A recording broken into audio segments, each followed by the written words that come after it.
আমার স্নেহ ছাত্রছাত্রী, আমি দীপান্বিতা ম্যাডাম। আমার ইউটিউব চ্যানেল দীপাস টিচিংয়ে তোমাদের প্রত্যেককে স্বাগত। তোমরা দেখতেই পাচ্ছ এবিটিএ সেমিস্টার 4-এর টেস্ট পেপার, অর্থাৎ যারা সেমিস্টার সিস্টেমে প্রথম পরীক্ষা দিচ্ছ তাদের জন্য সেমিস্টার 4-এর যে এবিটিএ টেস্ট পেপার প্রকাশিত হয়েছে, সেখানে পেজ নাম্বার তোমরা আমার চ্যানেলে গেলে এই ভিডিওগুলো সমস্তই পাবে। AC7, AC30, AC50, AC73, AC92, AC104, AC120, AC126, এখন কিন্তু চলছে AC132।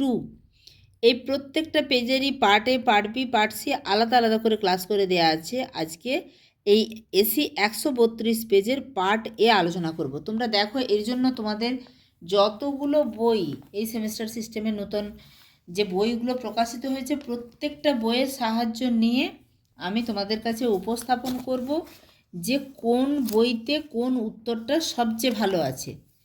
এবং 2 নম্বরের প্রশ্নগুলোর জন্য যারা অলরেডি আমার চ্যানেলে আছো তারা জানো 2 নম্বরের প্রশ্নগুলো আমি ডায়েরিতে লিখে দিই, সেভাবেই লিখে দিচ্ছি।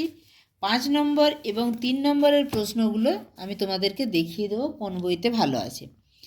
যেহেতু পার্ট এ চলছে, একটা কথা তোমাদেরকে জানিয়ে রাখি, পার্ট এ মানে ফান্ডামেন্টালস অফ ফিজিক্যাল জিওগ্রাফি, এর প্রত্যেকটা নোটস কিন্তু পিডিএফ আকারে আমার হোয়াটসঅ্যাপ গ্রুপে দেওয়া আছে। যারা আজকে আমার ক্লাস প্রথম দেখছো তারা অবশ্যই স্ক্রিনে দেওয়া নম্বরে আমাকে যদি কন্ট্যাক্ট করো, আমি তোমাদেরকে পুরানো পিডিএফগুলো পাঠিয়ে দিতে পারবো। আরেকটা জিনিস তোমাদেরকে বলে রাখি, সেটা হচ্ছে 5 নম্বরের এবিটিএ টেস্ট পেপারে 2টো করে কোশ্চেন আছে। এটা কিন্তু তোমাদের 3টে কোশ্চেন থাকবে, তাই চিন্তার কিছু নেই। ফাইনালের কোশ্চেন এখানে 3টা থাকবে, 3টার মধ্যে একটা করতে হবে, যার মান হচ্ছে 5। এরপরে 3 নম্বরের প্রশ্ন, সেখানে 4টি থাকবে, 2টি করতে হবে। 2 নম্বরের প্রশ্ন, সেখানেও 4টি থাকবে, 2টি করতে হবে। চলো তাহলে আলোচনা করা যাক প্রথম কোশ্চেনে যাওয়ার আগে বলবো, চ্যানেলে নতুন হলে অবশ্যই চ্যানেলটা সাবস্ক্রাইব করে রেখো। গুরুত্বপূর্ণ ভিডিও অবশ্যই একটা লাইক করে দিও এবং বন্ধুদের মাঝে এই গুরুত্বপূর্ণ তথ্য প্লাস ক্লাসটা শেয়ার করে দিও। নদীর পুনর্যৌবন লাভের ফলে গঠিত ভূমিরূপের চিত্রসহ বর্ণনা দাও। দেখে নেব কোন বইতে ভালো আছে। দেখো, এই প্রশ্নের উত্তরটি অধ্যাপক অরুণাভ মিশ্র, ডক্টর রামকৃষ্ণ সেন এই বইতে 60 পাতাতে ভালো আছে। নদীর পুনর্যৌবন লাভের ফলে গঠিত ভূমিরূপ। তোমরা এত কিছু, প্রত্যেকটা ভূমিরূপের উৎপত্তি, সংজ্ঞা, বৈশিষ্ট্য সমস্ত কিছু দেওয়ার দরকার নেই। এখানে নদীর পুনর্যৌবন লাভের ফলে যে সকল ভূমিরূপ গঠিত হয় তার মধ্যে উপত্যকা, নদীর পুরাতন উপত্যকার মধ্যে অন্য একটি নিম্ন ক্ষয়জাত উপত্যকা সৃষ্টি হলে তাকে উপত্যকার মধ্যে উপত্যকা বলে।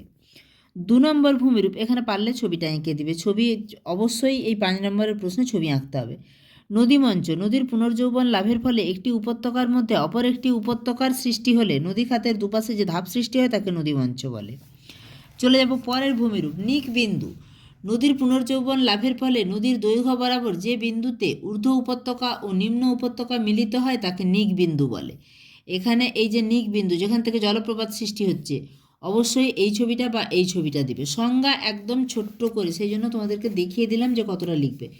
কর্তিত নদী বাঁক, পরিণত বার্ধক্য পর্যায়ে নদীতে সৃষ্ট বাঁক গভীরভাবে কেটে নিচে বসে গেলে তাকে কর্তিত নদী বাঁক বলে। এরপরে এগুলো দিতেও পারো, নাও পারো, আমি একটু দেখিয়ে রাখছি। সদৃশ শীর্ষদেশ সমন্বিত ভূমিরূপ কাকে বলে? যতটুকু দাগ দেওয়া আছে। বলয়িত উন্মোচিত সমতল ভূমি কাকে বলে? যতটুকু দাগ দেওয়া আছে। বহুতল সমতুল্যীকরণ পৃষ্ঠ, যতটুকু দাগ দেওয়া আছে। উত্থিত সমুদ্র সৈকত ও সমুদ্রমঞ্চ, এটা পারলে একটু লিখবে। পুনর্যৌবনের কারণে সমুদ্র সৈকত উত্থিত হয়ে সমুদ্রের পাড়ে মঞ্চ সৃষ্টি করে। এরূপ মঞ্চের উচ্চতা 50 মিটারের কম হলে তাকে উত্থিত সমুদ্র সৈকত বলে এবং 50 মিটারের বেশি হলে তখন তাকে বলে মঞ্চ। এখানে উত্থিত সৈকত এবং এখানে মঞ্চের ছবি দেওয়া আছে। তো যাই হোক, এটার উত্তর এভাবে তোমাদেরকে লিখতে হবে। চলে যাব পরের প্রশ্নে। পরের প্রশ্ন যেটা 5 নম্বরের আছে, সেটা হচ্ছে নাতিশীতোষ্ণ ঘূর্ণবাতের উৎপত্তি ও গঠন উপযুক্ত চিত্রসহ ব্যাখ্যা করো। আমরা দেখে নেব কোন বইতে ভালো আছে। এই কোশ্চেনটাই কিন্তু বারবার ঘুরে ফিরে আসছে। প্রশ্নের উত্তরটি রায়মার্টিনের বইতে ভালো আছে। আমি চেষ্টা করি একই বইতে, যেখান থেকে এই প্রশ্নটা বারবারই বললাম যে ঘুরে ফিরে আসছে, খুব গুরুত্বপূর্ণ প্রশ্ন। এখানে প্রারম্ভিক পর্যায় বা দ্বিতীয় পর্যায়, তৃতীয় পর্যায়, যেখানে যে 6টা পর্যায়, 6টা পর্যায়েরই ছবি কিন্তু আঁকতে হবে। একটা হচ্ছে শীতল বায়ুস্রোত, একটা উষ্ণ বায়ুস্রোত পরস্পর মুখোমুখি হচ্ছে, তারপরে কিভাবে সংঘাত হচ্ছে, শেষে এই যে অক্লুশন হওয়ার পরে আবার অন্তিম পর্যায়ে শান্ত অবস্থা। 6টি পর্যায়ে ছবি আঁকতে হবে। ফলে এই কোশ্চেনের অ্যান্সারটা কিন্তু খুবই বড় হয়। প্রারম্ভিক পর্যায়ে যতটা লিখতে হবে দাগ দিয়ে দেওয়া আছে। আমি আবার রিপিট করছি না, যারা বরাবর আমার ক্লাস দেখো তারা জানো যে এখানে পরপর পর্যায়েতে কতটি লিখতে হবে সেটি কিন্তু সুন্দর করে কম করে দাগ দেওয়া আছে। কোশ্চেনের উত্তরটা কিন্তু অনেকটাই বড় হবে। এখানে 1 2 3 4 5 6 প্রত্যেকটি পর্যায়কে এইভাবে অল্প কথায় লাস্টে অক্লুশন এবং এই যে লাস্টে অক্লুশন অর্থাৎ সংঘাতের পরে যে ফ্রন্টোলাইসিস পর্যায়, তারপরে যে শান্ত অবস্থা, সেই সম্পূর্ণ অংশটা তুলে ধরতে হবে। তোমরা যারা আজকে প্রথম দেখছো অবশ্যই স্ক্রিনশট নিয়ে নাও, যেটুকু দাগ দেওয়া আছে সেটুকু লিখে নিবে। চলে যাব 3 নম্বরের প্রশ্নগুলোতে। এরপরে 3 নম্বরের প্রশ্নগুলি, ফলে আমরা 5 নম্বরের মতো এতটা বড় করব না, কিন্তু এখানে যে কোশ্চেনটি দেওয়া আছে, ক্ষয়চক্র হলো ভূমিরূপের গঠন, প্রক্রিয়া এবং পর্যায়ের সম্মিলিত ফল, ব্যাখ্যা করো। এই কথাটার মধ্যে দিয়ে কিন্তু ডেভিস যে কথাটা বলেছেন বা যে তত্ত্বটা উপস্থাপিত করেছেন ক্ষয়চক্র সম্পর্কে, সেটা সম্পূর্ণটা আসছে। আমাদের কিন্তু গুছিয়ে কম করে 3 নম্বরের মতো করে লিখতে হবে। তো আমি তোমাদেরকে দেখিয়ে দিচ্ছি তোমরা কতটা লিখবে। এখানে দেখো, ডেভিসের মতে ক্ষয়চক্রের 3টি নিয়ন্ত্রক: গঠন, প্রক্রিয়া, পর্যায়। এখানে গঠন, পৃথিবীর সকল ভূভাগকে 5টি গঠনে বিভক্ত করা যায়: সমনত গঠন, একনত গঠন, ভাঁজ বা বলিত গঠন, গম্বুজ গঠন এবং চ্যুতি গঠন। তাহলে এইটা গেল শিলার গঠন। ভূমির উপর যে কাজ হবে সেই কাজের নিয়ন্ত্রক কিসের উপর নির্ভর করে? গঠনের উপর, প্রক্রিয়ার উপর, পর্যায়ের উপর। তাহলে গঠন হচ্ছে শিলার গঠন কীরকম, প্রক্রিয়াগুলো কি কি? প্রক্রিয়া কিন্তু কার্যকরী ভূমিকা নেয়। তার মধ্যে রয়েছে অন্তর্জাত প্রক্রিয়া, যেমন ভূমিকম্প, অগ্নুৎপাত; বহির্জাত প্রক্রিয়া, নদী, বায়ু, হিমবাহ ইত্যাদির কাজ। আবার কিছু কিছু প্রক্রিয়াতে অবরোহণ অর্থাৎ ভূমিভাগ নিচু হয়।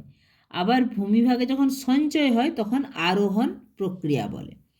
পর্যায়টা কি? পর্যায় হচ্ছে যে সময় ধরে ক্ষয়চক্র চলে তাকে পর্যায় বলে। একে ডেভিস 3টি পর্যায়ে ভাগ করেছেন: যৌবন, পরিণত, বার্ধক্য। এইটুকু লিখলেই হবে। তবে তোমাদেরকে একটুখানি যোগ করতে হবে, যৌবন পর্যায়ে কোন কোন বৈশিষ্ট্যপূর্ণ ভূমিরূপগুলি গঠিত হয়। এখানে 3 নম্বরের প্রশ্ন, ফলে আমরা ডিটেলস লিখব না, আমরা 2-4টে ভূমিরূপের নাম, যেমন ভি আকৃতির উপত্যকা বা প্রশস্ত নদী জলবিভাজিকা জলপ্রপাত সৃষ্টি হয়। পরিণত পর্যায়ে নদী উপত্যকা আরও প্রশস্ত হয়, সুসংহত জলনির্গম প্রণালী গড়ে ওঠে, পরবর্তী নদীর সৃষ্টি হয়। এভাবে কী কী ভূমিরূপ হচ্ছে 2-1টা কথা লিখতে হবে। বার্ধক্য পর্যায়ে অতি স্বল্প বন্ধুরতা, প্রশস্ত নদী উপত্যকা, নদী বাঁক সৃষ্টি, নদীগ্রাস, এই শুধু জাস্ট পয়েন্টগুলো কী কী হয় সেটা তুলে ধরতে হবে। চলে যাব 3 নম্বরের পরের প্রশ্নে। পরের প্রশ্নে আছে, অভিসারী পাতসীমানায় প্রায়শই অগ্নুৎপাত ঘটে কেন? অভিসারী পাতসীমানায় কী হয়? দুটো পাত পরস্পরের মুখোমুখি আসে। এখানে দেখতেই পাচ্ছ ছবিতে দুটো পাত পরস্পরের মুখোমুখি এসেছে। এইটা হচ্ছে পাত সীমান্ত অঞ্চল। যে পাত সীমানা বরাবর দুটি ভিন্নধর্মী বা সমধর্মী, মানে দুটো মহাদেশীয় বা দুটো মহাসাগরীয় বা একটা মহাদেশীয় একটা মহাসাগরীয়, তাই বলা হয়েছে দুটো ভিন্নধর্মী বা সমধর্মী পাত, ম্যাগমার নিম্নমুখী পরিচালন স্রোতের প্রভাবে পরস্পরের দিকে অগ্রসর হয়ে মুখোমুখি সংঘর্ষে লিপ্ত হয়, তাকে অভিসারী পাত সীমানা বলে। এখানে দুটি পাতের মধ্যে অধিক ঘনত্বযুক্ত ভারী পাতটি হালকা পাতের নিচে প্রবেশ করে এবং প্রচণ্ড উষ্ণতায় গলে যায়। তাই একে, এই যে প্রচণ্ড উষ্ণতায় গলে যায়, তাই এই কারণেই এখানে প্রায়শই অগ্নুৎপাত ঘটে। এটাই আমাদের জানতে চাওয়া হয়েছিল। সঙ্গে এই ছবিটা দিয়ে দিলে একদম পরিপূর্ণ উত্তর হবে। চলে যাব পরের প্রশ্নে। সম্মুখ তটভূমি ও পশ্চাৎ তটভূমির মধ্যে পার্থক্য। দেখো, এই অংশটা পুরোটাই কিন্তু তটভূমি। এর মধ্যে এটা সম্মুখ তটভূমি, এটা পশ্চাৎ তটভূমি। অর্থাৎ সম্মুখ তটভূমি হচ্ছে উপরের কূলের দিকের অংশ, আর পশ্চাৎ তটভূমি কিন্তু জলের দিকের অংশ। আমরা এবার পার্থক্যটা এইভাবে দেখে নেব। সম্মুখ তটভূমির পেছনে এই তটভূমি অবস্থিত, অর্থাৎ পশ্চাৎ তটভূমি অবস্থিত। আর সম্মুখ তটভূমি পশ্চাৎ ও পুরোদেশীয় তটভূমির মাঝে অবস্থিত। তাহলে পুরোদেশীয় তটভূমি কোথায়? পুরোদেশীয় তটভূমি কিন্তু আরও সমুদ্রের দিকে। বিস্তৃতি, সমুদ্র জলে, তোমরা এখান থেকে কিন্তু লিখে নিবে, সমুদ্র জলের উচ্চসীমা থেকে ভৃগুর পাদদেশ পর্যন্ত পশ্চাৎ তটভূমি বিস্তৃত। আর সম্মুখ তটভূমি কতটা বিস্তৃত? সমুদ্র জলের নিম্ন সীমা থেকে সমুদ্র জলের উচ্চসীমা পর্যন্ত সম্মুখ তটভূমি বিস্তৃত। উন্মুক্ততা, পশ্চাৎ তটভূমি প্রায় সবসময় উন্মুক্ত, আর সম্মুখ তটভূমি এটি শুধু মরা কোটালে ভাটার সময়, অর্থাৎ যখন জল অনেক নেমে যায় তখন উন্মুক্ত থাকে। এটা যেহেতু সমুদ্রের দিকের অংশ।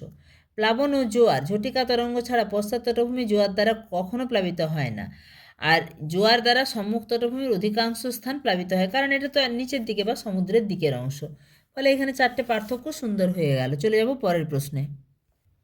4-এর দাগে জীববৈচিত্র্যের গুরুত্ব বর্ণনা করো। জীববৈচিত্র্যের গুরুত্ব বা তাৎপর্য বললে শেষ করা যাবে না। যেমন শক্তি প্রবাহ বজায় রাখা, সালোক সংশ্লেষ, শ্বসন, রেচন ইত্যাদি বিপাক্রিয়ার মাধ্যমে পরিবেশ ও জীবদেহের মধ্যে শক্তির প্রবাহ সচল থাকে। যে সকল প্রক্রিয়ায় জীব শক্তিকে আবদ্ধ করে এবং জীবের শুষ্ক ভর বৃদ্ধি পায় তাকে উপচিতিমূলক বিপাক্রিয়া বলে।